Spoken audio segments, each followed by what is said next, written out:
Subscribe कीजिए इस channel को और साथ में दबाइए उस बेल आइकन को भी, ताकि आपको मिलती रहे हमारी सभी वीडियोस के अपडेट सबसे पहले।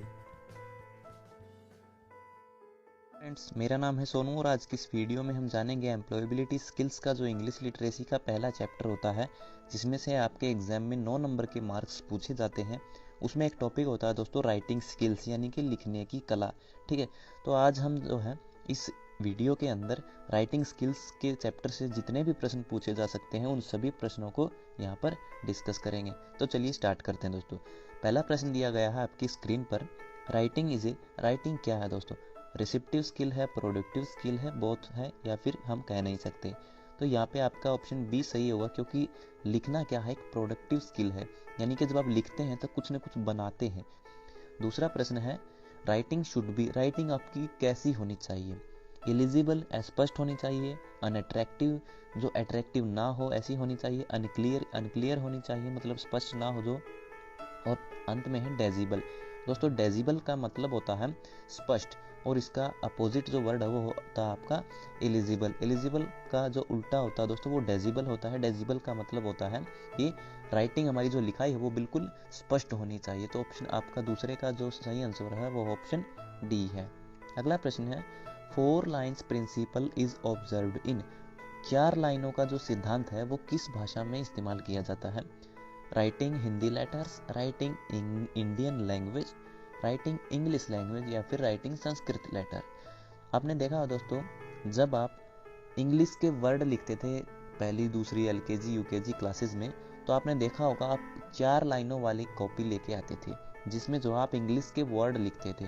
तो यहाँ पे वही बात पूछी गई है कि 4 लाइनों का जो सिद्धांत है वो किस लैंग्वेज में इस्तेमाल होता है? वो होता है दोस्तों आपका राइटिंग इंग्लिश लैंग्वेज, यानी कि आपका ऑप्शन सी यहाँ पर बिल्कुल सही होगा। अगला प्रश्न है capital and small letters are used in. जो कैपिटल और स्मॉल लेटर है वो किस में यूज होते हैं दोस्तों? वो आपके हिंदी में, संस्कृत, मराठी, या फिर इंग्लिश में। तो दोस्तों जो कैपिटल लेटर और स्मॉल लेटर्स होते हैं वो आपको इंग्लिश लैंग्वेज के अंदर यूज होते हैं, क्योंकि हिंदी में जो है सभी अक्षर चाहे आप कैसे भी लिखें एक समान ही होते हैं, संस्कृत में भी वैसे ही होते हैं, लेकिन इंग्लिश में जो है आप लेटर्स को कैपिटल में भी लिख सकते हैं और उनको स्मॉल लेटर्स में भी लिख सकते। तो यहाँ पे आपका जो आंसर है वो ऑप्शन डी है। अगला सवाल है writing a story, poem, incidental narratives etcetera are called. जब आप कोई स्टोरी लिखते हैं, पोएम लिखते हैं, या फिर कुछ और बात आप लिखते हैं तो वो क्या कहलाता है? Reading, creative writing. तो वो आपका ऑप्शन सी बिल्कुल सही होगा, वो आपका क्रिएटिव राइटिंग होता है। आप वहाँ पर कुछ क्रिएट कर रहे हैं, आप लिख कर कुछ बना रहे होते हैं। तो यहाँ पे आपका जो ऑप्शन है वो ऑप्शन सी बिल्कुल सही होगा। अगला प्रश्न दिया है we work in the field dash morning till night. हम जो है काम कर रहे थे खेत में, कब से? From morning till night. हम सुबह से शाम तक जो है खेत में काम करते हैं। तो इसका जो सही प्रोनाउंसिएशन वही है दोस्तों कि we work in the field from morning and till night. सुबह से लेकर शाम तक हम खेत में काम करते हैं। तो यहाँ पे आपका ऑप्शन जो है सी सही होगा। इसमें जो है करेक्ट जो है आपसे कुछ क्वेश्चन भी पूछ लिए जाते हैं ग्रामर से संबंधित। ठीक है, अगला है Kashmir is the dash place on the अर्थ। कश्मीर क्या है? इस धरती का जो है बेस्ट प्लेस है। कश्मीर जो है स्वर्ग के नाम से भी जाना जाता है। तो Kashmir is the best place on the earth. अगला प्रश्न दिया है they saw each other dash did not talk. वे एक दूसरे की तरफ देख रहे थे लेकिन बात नहीं करते हैं। तो यहाँ पे जो आपका ऑप्शन बी होगा वो बिल्कुल सही होगा। अगला 9वां प्रश्न दिया है what is used for measuring temperature. तापमान को मापने के लिए किसका इस्तेमाल किया जाता है दोस्तों? एमीटर, बैरोमीटर, गैल्वेनोमीटर, या फिर थर्मामीटर। तो यहाँ पे आपका ऑप्शन बी सही होगा। हम थर्मामीटर का इस्तेमाल जो है तापमान को मापने के लिए करते हैं। There is dash against every action. हर एक्शन के पीछे क्या होता है दोस्तों? एक रिएक्शन होता है।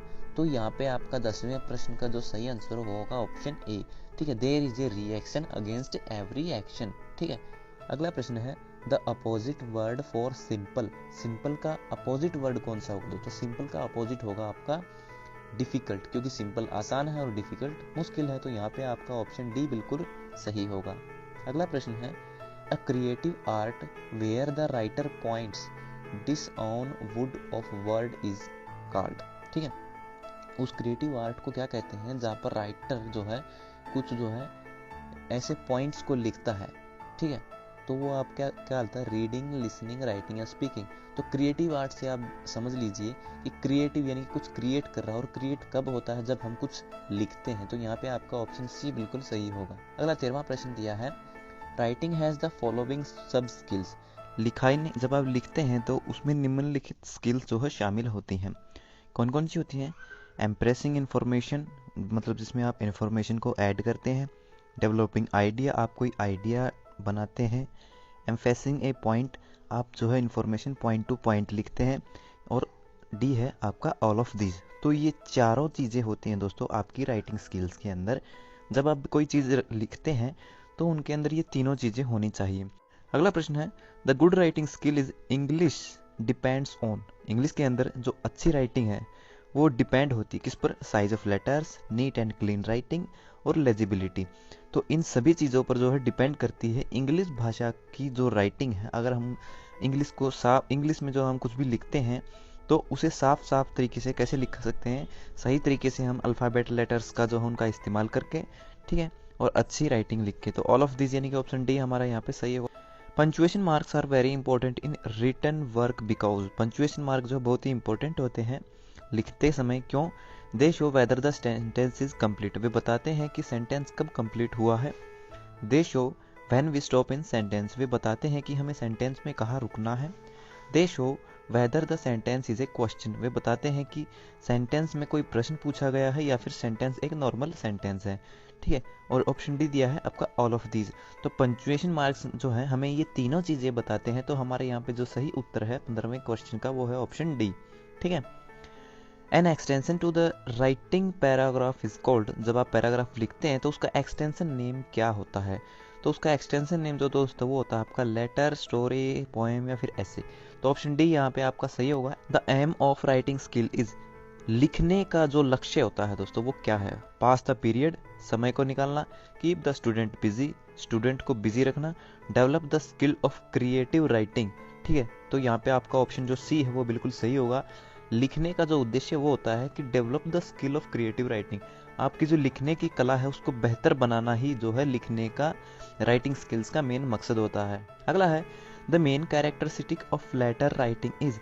जब आप कोई भी लेटर लिखते हैं, एप्लीकेशन लिखते हैं, तो उसकी मेन गुण क्या होता है उसका? That it is an art, की वो एक कला है। That it starts from the address of the sender, कि वो एक भेजने वाले के पते से शुरू होता है, जो कि आपको पता है कि शुरुआत में दाईं तरफ लिखा जाता है। That it ends the name of the और सिग्नेचर ऑफ द सेंडर, और ये खत्म होता है किस पे? भेजने वाले के दस्तखत पे, ठीक है, और उसके नाम पे। और ऑप्शन डी दिया है ऑल ऑफ दीज।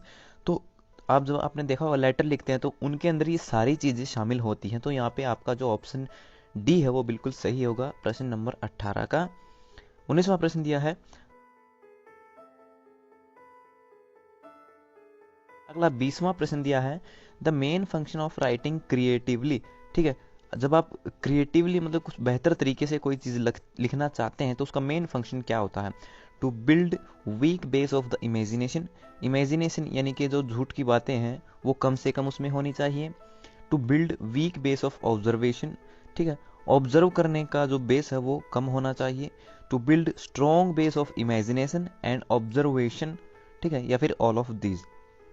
तो the main function of writing creatively वो होता है दोस्तों आपका ऑप्शन सी यहाँ पे सही होगा। To build strong base of imagination and observation, ठीक है। अगला प्रश्न दिया है 21वां, what are the steps to of essay writing. जब आप ऐसे लिखते हैं तो उसके मेन स्टेप्स कौन कौन से होते हैं दोस्तों? ऐसे लिखने के मेन स्टेप होते हैं टॉपिक को सिलेक्ट करना, इंट्रोड्यूस द टॉपिक से जो है इंट्रोड्यूस कराना अपने ऑडियंस को, डिस्कशन एंड डिस्क्रिप्शन, कंक्लूजन, ठीक है, डिस्कशन करना, उसके बारे में बातचीत करना, उसका डिस्क्रिप्शन देना कि किस बारे में है और उसका कंक्लूजन क्या निकला है, उसका फल क्या है, उसका उससे क्या इफेक्ट होगा, ठीक है। तो ये सभी चीज़ें होती हैं कहाँ? ऐसे लिखते समय हमें देखनी पड़ती हैं। तो ऑप्शन डी हमारा यहाँ पर जो है 21वें प्रश्न का सही होगा। अगला प्रश्न है, steps of letter writing are. जब आप लेटर लिखते हैं तो उसके क्या क्या स्टेप्स होते हैं? एड्रेस और डेट होता है, सॉल्यूशन होता है, बॉडी ऑफ द लेटर भी होता है। तो ये सभी चीज़ें होती हैं जब आप एक लेटर यानी कि एप्लीकेशन पत्र लिखते हैं। तो ऑप्शन डी हमारा यहाँ पर सही होगा 22वें प्रश्न का। 23वां प्रश्न दिया है, choose correct indirect narration of the following sentence. दिए गए सेंटेंस में हमें इनडायरेक्ट बताना है, ठीक है। Ramesh said I am ill. दोस्तों ये जो सेंटेंस ये एक डायरेक्ट स्पीच सेंटेंस है, ठीक है, डायरेक्ट नरेशन है, ठीक है। इसमें रमेश कह रहा है कि वो बीमार है, ठीक है, और हमें इसका इनडायरेक्ट बताना है। तो इनडायरेक्ट क्या होता है दोस्तों? डायरेक्ट तो होता है कि किसी व्यक्ति ने कोई बात सीधे से कह दी, ठीक है, और इनडायरेक्ट नरेशन क्या होता है कि जिसमें कहने वाले की जो बात है वो कोई दूसरा व्यक्ति बताए। जैसे Ramesh said I am ill, Ramesh ने कहा था कि वो बीमार है। तो इसका इनडायरेक्ट अगर इस यही बात को रमेश की बजाय कोई और कहे तो उसका कैसे कहेगा? वो कहेगा कि रमेश ने कहा था कि वो बीमार था। तो यहाँ पे जो सही आंसर होगा दोस्तों वो होगा आपका ऑप्शन सी, ठीक है। उसमें क्या है कि Ramesh said that he was ill, Ramesh ने कहा था कि वह बीमार था।